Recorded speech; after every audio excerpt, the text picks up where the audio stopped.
Everyone, एक नया हफ्ता, एक नई ट्रेड और मार्केट में कुछ नए मूवमेंट्स।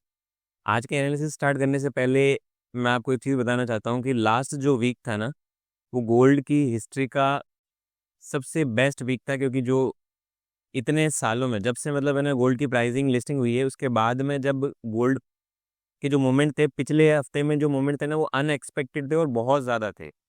क्योंकि प्राइस जो ये वीक की कैंडल है, अगर मैं आपको बताऊं तो 2953 से लेकर 3247, ऑलमोस्ट $300 का मतलब है ना प्राइस का अप का मूवमेंट है। और मैं ये चीज़ आपको पहले ही बता चुका हूँ कि इस हफ्ते में जो मतलब है ना प्राइस ने मूवमेंट दिए हैं, ऑलमोस्ट 10% के रिटर्न दिए हैं। और फ्राइडे के बाद में भी मूवमेंट के अपसाइड के मूव ही थे। और कैंडल की क्लोजिंग आपको समझ में आएगी कितनी ऊपर अपसाइड हुई है। इसका सबसे मतलब बेसिक रीज़न यही था, ट्रम्प के टैरिफ जो मतलब लगे थे। अब अपन थोड़ी सी बात करते हैं कि आज का सिनेरियो क्या रहने वाला है और क्या चीज़ है। उससे पहले अगर मैं बात करूं आपको और बताऊं कि भाई क्या चीज़ है, देखो, ट्रम्प भाई साहब ने आपको भी बताया कि टैरिफ बढ़ते बढ़ते पहले 84 हुआ, फिर 104 हुआ, अब 145% है। बदले में चाइना ने भी 125% टैरिफ लगा दिए, जिसकी वजह से गोल्ड की प्राइस अपसाइड मूव दी है। अब अपन बात कर रहे हैं कि मतलब है ना आज का सिनेरियो क्या रहने वाला है और क्या चीज़ है। देखो, मेरे हिसाब से है ना, अभी आपको है ना आज के सिनेरियो में ट्रेड नहीं करनी चाहिए अभी के लिए, क्योंकि आपको एक चीज़ समझ में आएगी कि ये नो ट्रेडिंग जोन है। एक तरह से कहूँ तो मैं आपकी एक रेंज ही बन रही है प्राइस। आज के मतलब एशियन सेशन में मॉर्निंग में प्राइस एक गैप अप खुली थी यहाँ से। अगर मैं इसको हटाऊं और एक चीज़ समझाऊं कि प्राइस ने एक गैप अप ओपन किया है, देन वापस नीचे डाउन से अपसाइड के मूव दिए हैं और प्राइस अभी भी वहाँ पर सस्टेन कर रही है और close to all time high के पास में जाके आई है प्राइस। तो आपको यहाँ पर अभी वेट करना चाहिए। मंडे मार्केट जनरली होता भी मैनिपुलेटिंग ही है, कोई न्यूज़ कब आ जाए क्या चीज़ समझ में आ जाएगी। दूसरा, अगर मैं इस हफ्ते की न्यूज़ की बात करूँ तो आज आपको मतलब एक एफओएमसी स्पीक्स मिलेगी, वो रात को 10:30 बजे है। उसके बाद में आपको ढंग की मतलब कोई न्यूज़ है जो वेडनेसडे को है, फेड की मतलब है ना स्पीच है। उसके बाद में आपको इस हफ्ते कोई मतलब अच्छी न्यूज़ नहीं है। तो पूरा मतलब मार्केट है ना फंडामेंटल और मार्केट में जो न्यूज़ आने वाली है उसके बेस पे रहने वाला है। अभी करंटली मार्केट में क्या सिनेरियो होने वाला है कि ट्रम्प नेगोशिएट करने वाले हैं सभी कंट्री के साथ में, और उनका मतलब है ना बेसिक जो टैरिफ प्लान था वो 10% वो सारी कंट्रीज पे अप्लाई है। लेकिन चाइना पे मतलब पर्सनली वो टारगेट कर रहे हैं और उस पर मतलब अभी बात चल रही है। अगर अभी मैं लेवल्स की बात करूं, एशियन सेशन में आपको ट्रेड नहीं करना है। रीज़न बता रहा हूँ क्योंकि मतलब है ना आपको कोई क्लियर विजन नहीं है। सर, मार्केट अप ट्रेंड का है, माइंग के बारे में सोचेंगे। मैं अभी इसलिए रुकने को कह रहा हूँ कि प्राइस बहुत ज़्यादा मतलब है ना ओवरवोट है। तो आपको एक अच्छे लेवल मिले बाइंग के, तब तो अपन प्लान कर सकते हैं। यहाँ से प्रॉफिट बुकिंग भी हो सकती है। वो डिपेंड करता है कि प्राइस एक्शन क्या है। तो मैं चाहता हूँ एक बार इस रेंज को खत्म करें। रेंज ये छोटी नहीं है, आपको समझ में आएगा, ये रेंज छोटी नहीं है। 3245 से लेकर प्राइस मतलब है ना 3212 तक की जो रेंज है, ये बहुत बड़ी रेंज है। इस रेंज से अगर प्राइस बाहर निकलती है ना, तो आपको कुछ है ना क्लियर विजन मिलेगा कि प्राइस अप साइड मूव देती है, डाउन साइड मूव देती है। अगर अपन बात कर रहे हैं कि यहीं से प्राइस अगर ऊपर की तरफ जाती है, यहीं से प्राइस अगर ऊपर की तरफ जाती है, तो मतलब है ना नेक्स्ट टारगेट क्या रहेंगे। तो अगर मैं नेक्स्ट टारगेट की बात करूं तो यहाँ पर अपन है ना फिब लगाते हैं थोड़ा सा। और मैं फिब लगा के यहाँ से लगाता हूँ यहाँ से टॉप टू बॉटम, क्योंकि अभी मतलब एक नया हाई क्रिएट नहीं हुआ है। तो आपको यहाँ से समझ में आएगा कि प्राइस अगर अपसाइड मूव देती भी है तो पहला आपका टारगेट रहेगा 3254 और नेक्स्ट टारगेट रहेगा 3267।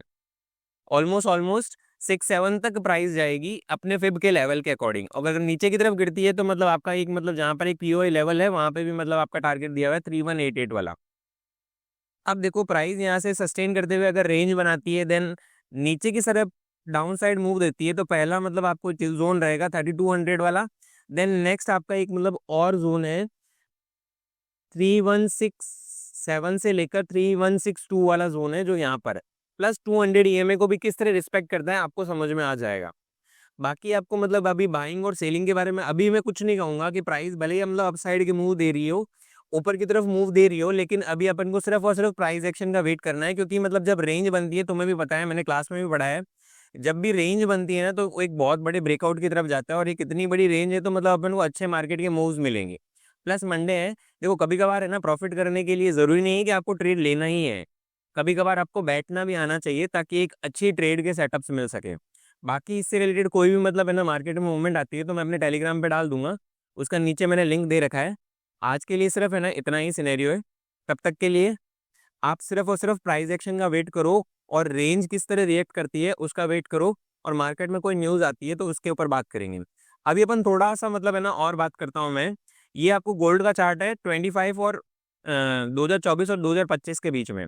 अभी करंटली मार्केट है ना अप्रैल में है और अप्रैल में आपको एक चीज़ समझ में आएगी कि 2024 में यहाँ पर 15% रिटर्न थे, 2025 में ये 10 अप्रैल की बात है, अभी की अगर मैं बात करूँ तो ये ऑलमोस्ट 25% है ना रिटर्न हो चुके हैं, जहाँ 2024 में 15% के रिटर्न थे। ये आपको जो मतलब रेड वाला जो ग्राफ दिख रहा है ना, ये 2024 का है, 24 के कंपेयर में गोल्ड 25 में और ज़्यादा एग्रेसिवली अपसाइड मूव दे रहा है और ये कितना ऊपर जाएगा अभी कोई मतलब इसका कोई फिक्स नहीं है।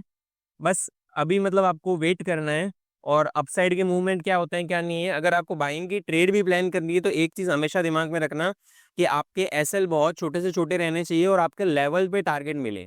अगर यहाँ से कोई मतलब ब्रेकआउट होता है देन यहाँ पर कोई डायरेक्ट एंट्री करता है तो समझो अगर एक सिंगल कैंडल बनी है, पहले भी मैं समझा चुका हूँ, एक सिंगल कैंडल $50 की बनी थी, याद आ रहा हो तो आपको 3100 पे प्राइस जाके देन सीधा टारगेट मतलब है ना 3150 पर। तो आपका 15 मिनट लगेगा अकाउंट वाइप आउट होने में अगर आप बिना एसएल के काम करते हो, बिना मतलब आपके लेवल पे काम करते हो। तो अभी आपको इस रेंज तक का वेट करना है देन अपसाइड या डाउन साइड के मूवमेंट सोचेंगे। अभी कोई क्लियर विजन नहीं है, भले ही ये मार्केट अप ट्रेंड का ही है, लेकिन जब तक ये रेंज ब्रेकआउट नहीं होती देन ये क्यों पिछले हफ्ते यहाँ पर मार्केट में बहुत ज़्यादा बाइंग प्रेशर था और बहुत बड़ी-बड़ी कैंडलें बनी। इस वजह से मैं प्राइस एक्शन का वेट कर रहा हूँ कि अगर फर्दर अपसाइड जाता है तो अपन उसके बाद में अपन कुछ ट्रेड प्लान करेंगे। अपसाइड के मूवमेंट के बाद में भी मैंने आपको फिब के लेवल बता दिए हैं, 54 एंड 67 वाले आपके लेवल होंगे। आई थिंक सो मैंने सारी चीज़ें क्लियर कर दी है। Thank you so much.